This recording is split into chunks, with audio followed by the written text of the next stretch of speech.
hitting that monetize.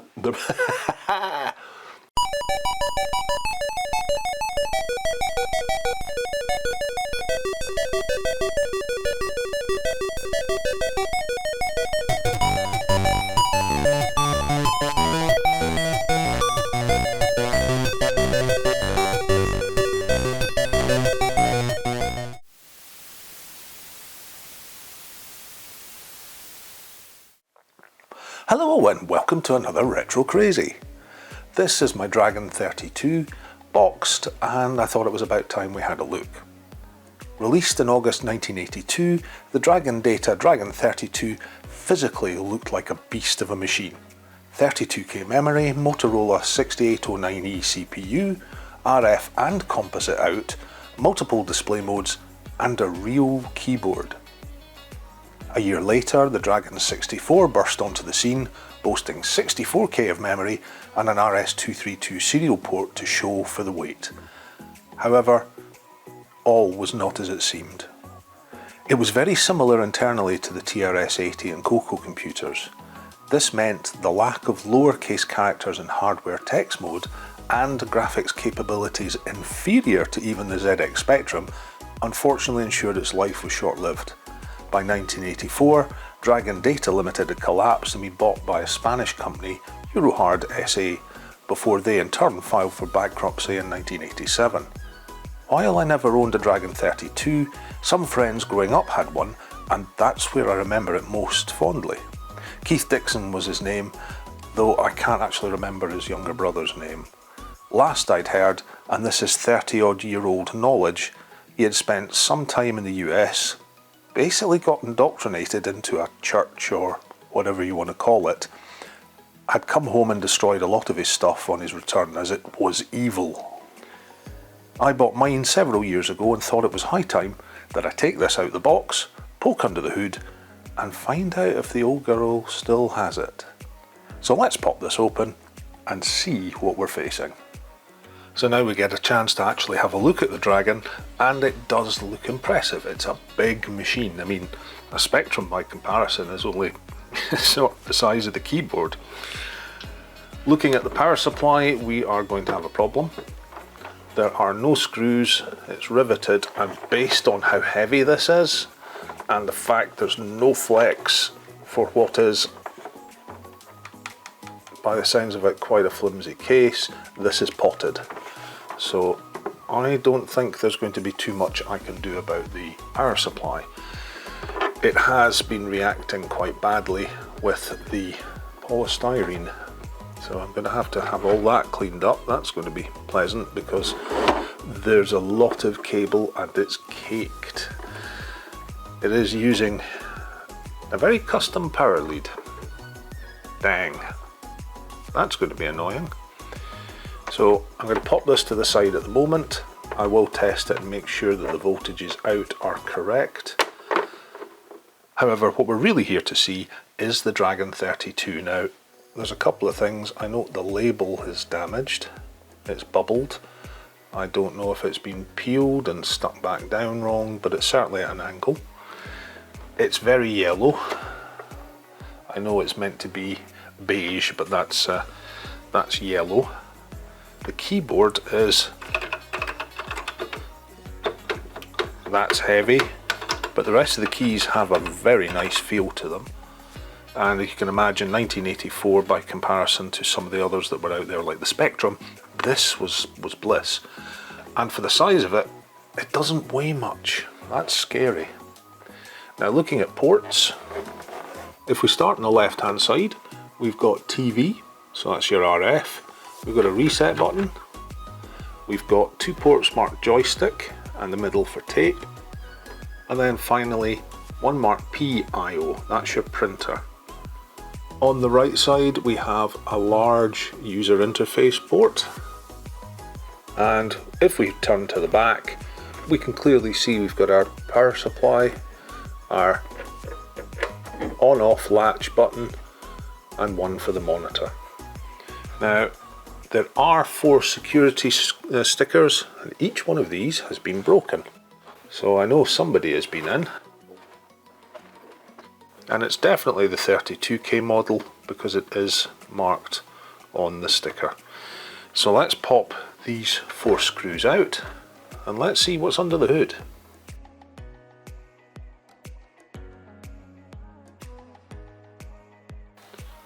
So the first thing I want to note is how industrial the screws are.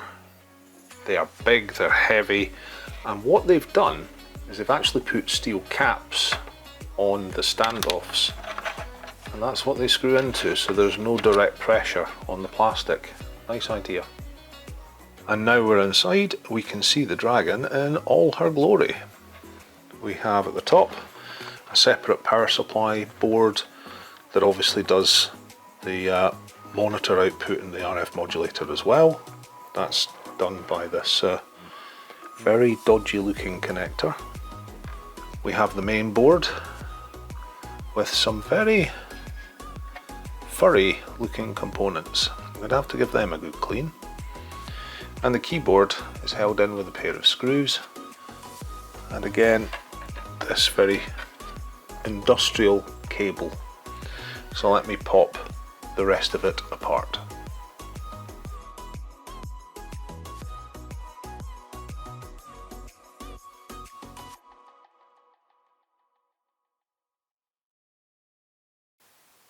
And there we have it, all out, all ready to be looked at.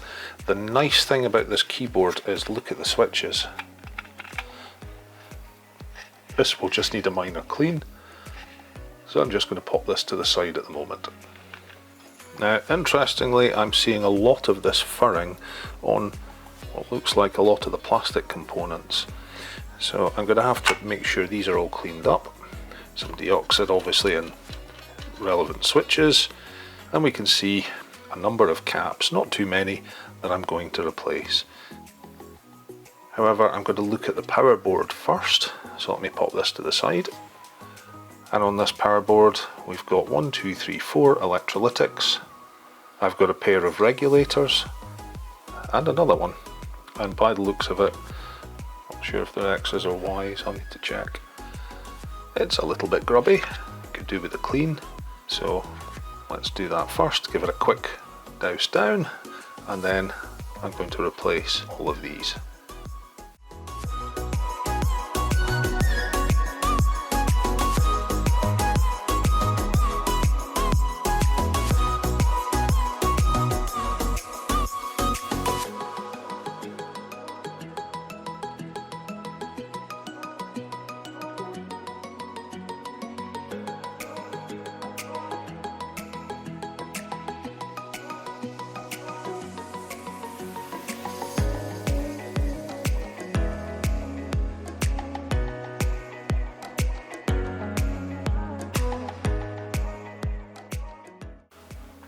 So with the power supply recapped, some new voltage regulators. Okay, I haven't replaced this one, and that's purely and simply because it hasn't turned up in time, so that's unfortunate. Hopefully it still works.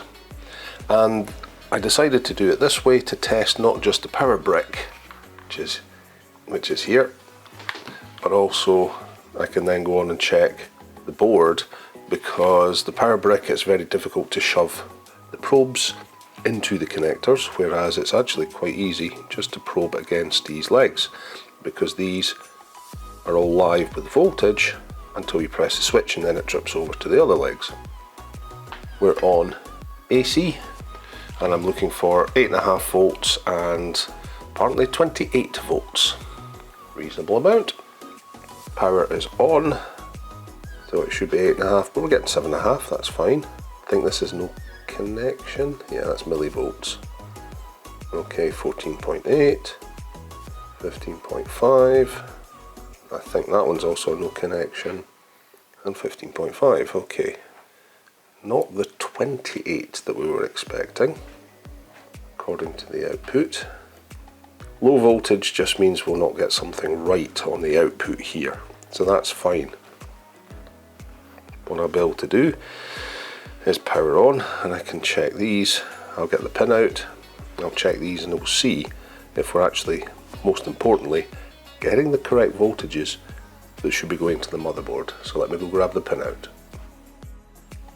So I'm back. I've got a schematic of the power supply, and I'm going to guess pin 1 is the black cable, and we can see what I'm looking for is pins 1, 12 volts, pin 2, 5 volts, pin 3, -5, looks like pin 4 is 0 volts, and then 5 it should be ground.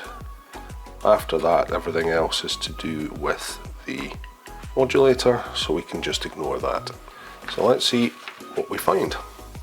In fact, first thing we're going to do, it's already powered on. Let's make sure nothing explodes when I actually switch the power on. No smoke, no nothing. I'm happy so far.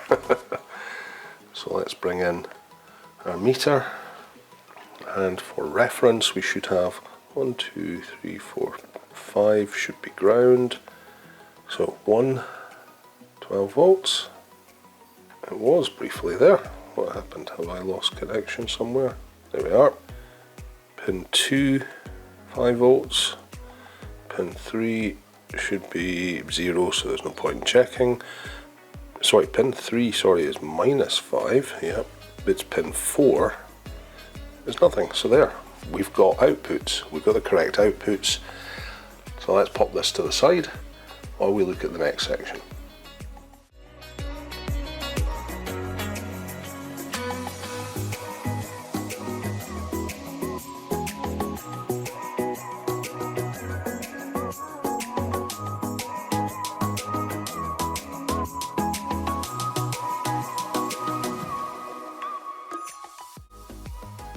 So that's it all done, and for anybody that thinks these are quick and easy repairs, that is over an hour and a half of cleaning to get all of this off. There's just so much of it. So with that done, let's pop it to the side before testing. So now we're looking at the motherboard. There are some obvious signs of rework. First of all of the soldering down this leg. Quite obvious that something's going on there, and if we look at the back, there's obvious signs of reworking on the underside here, on the underside here, on this transistor, these scores down here where it looks like this chip was obviously pried out to be replaced. So let's give this a clean and then a quick recap.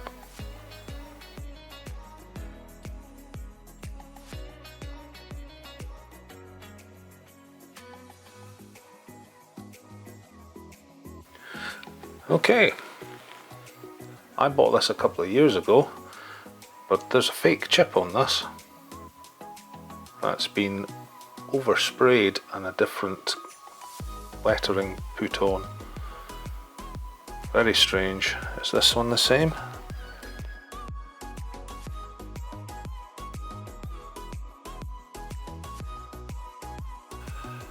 So that's the board all cleaned up, and oddly I'll need to check back the footage, but it's also a Motorola chip code that's underneath, unless it was painted with the same code on top, but why would you do that? That makes no sense. Okay, let's crack on at the moment, and let's get these old caps off and some new caps on.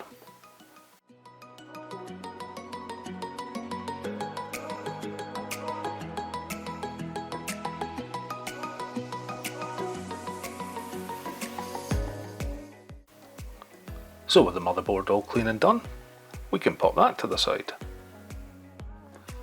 So moving on to the keyboard, it's actually not too bad, so I'm going to give it a bit of a clean with some isopropyl alcohol and a good scrub.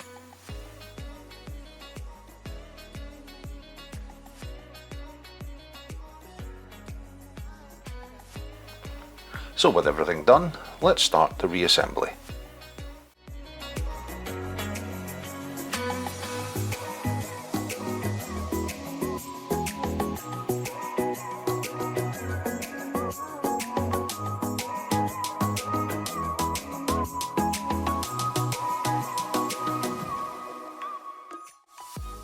So there we are, all back together. I have not Screwed the top on just in case.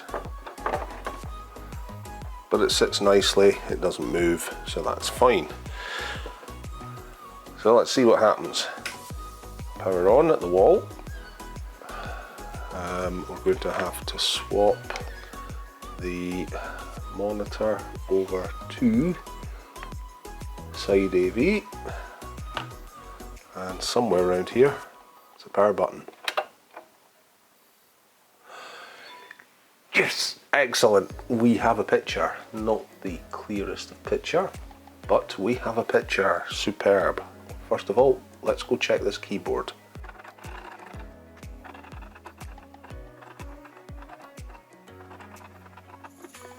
Excellent! It's working. Well, you know what happens now.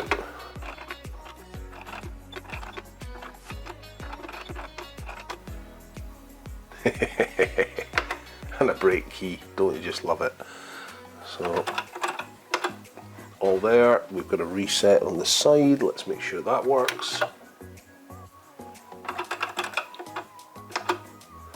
Perfect.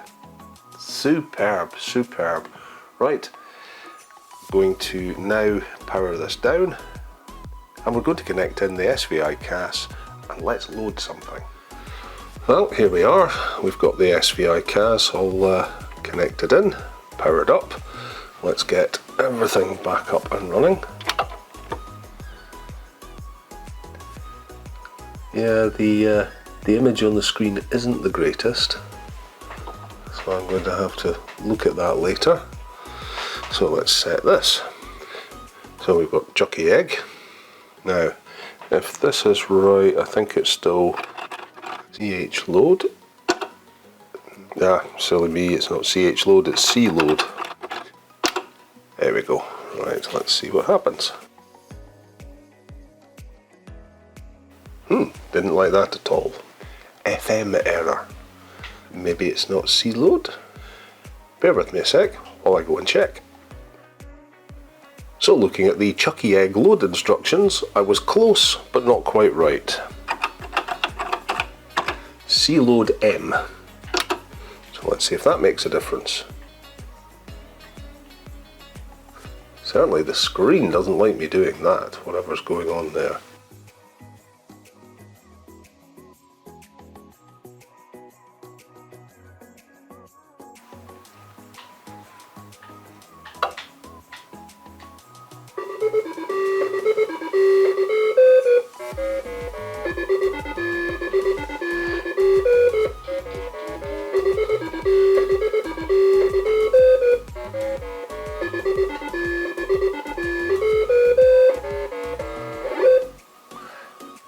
Okay, it's loaded, and yeah, not very well replicated though. Okay. So it's on, it's running. Let's redefine the keys.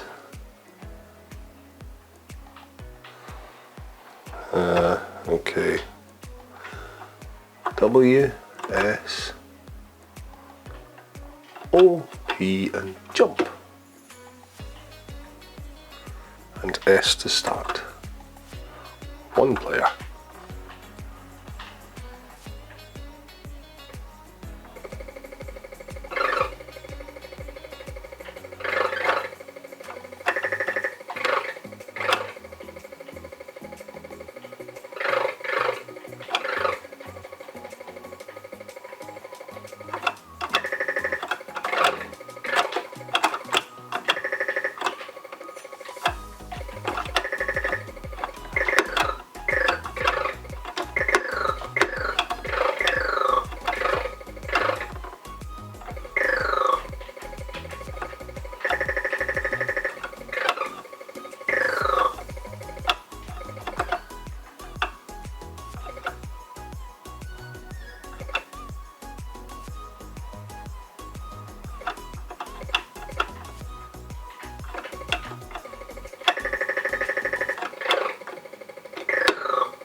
Okay, so what do I think about this version of Chuckie Egg? I do have to say it's not the greatest. Graphically it's not amazing. A bright green background, not my idea of fun. However, it's working, it's playing, it's doing exactly what it should. So that is absolutely superb. So, yay, we can still collect and play.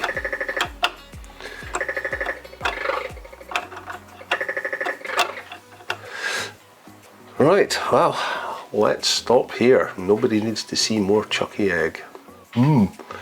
Let's see if there's something else that's maybe a little bit more fitting to play.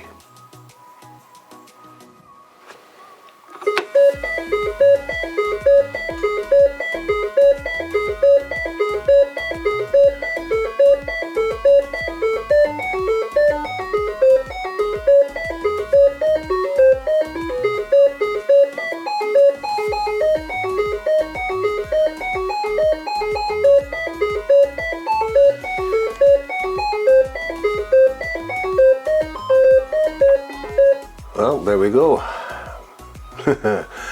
Set Willy. Who can't say no to a bit of Willy action? Stop messing about. Right.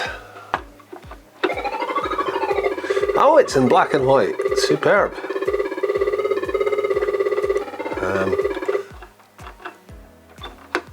Well, I managed to work out where pause is. Oh no.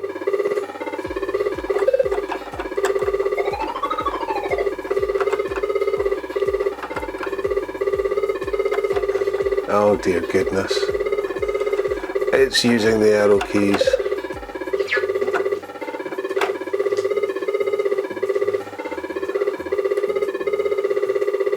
Yes, I can't believe this is in black and white.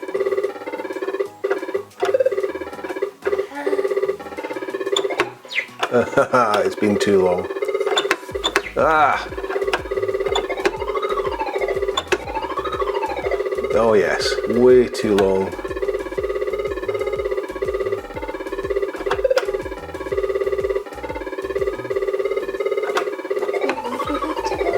Okay, so you don't go that way.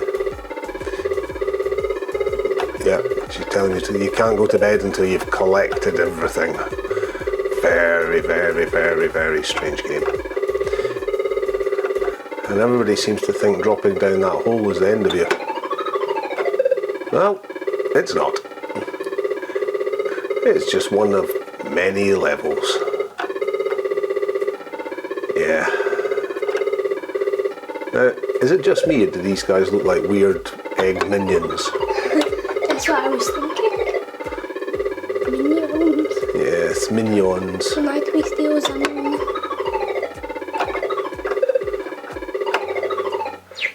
No. Okay. So you can't drop from that height. Yeah, okay. Ah! You can't turn back on that platform either. And I'm going to be dead in a second anyway, so... Oh, timing.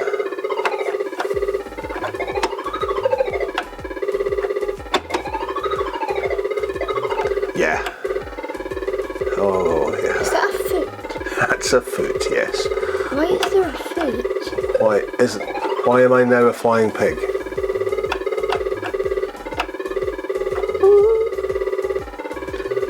I am now a flying pig, you see. Yeah, don't ask. And that's the end. And guess what? You even get squished by a giant foot. Okay, let's quieten this off.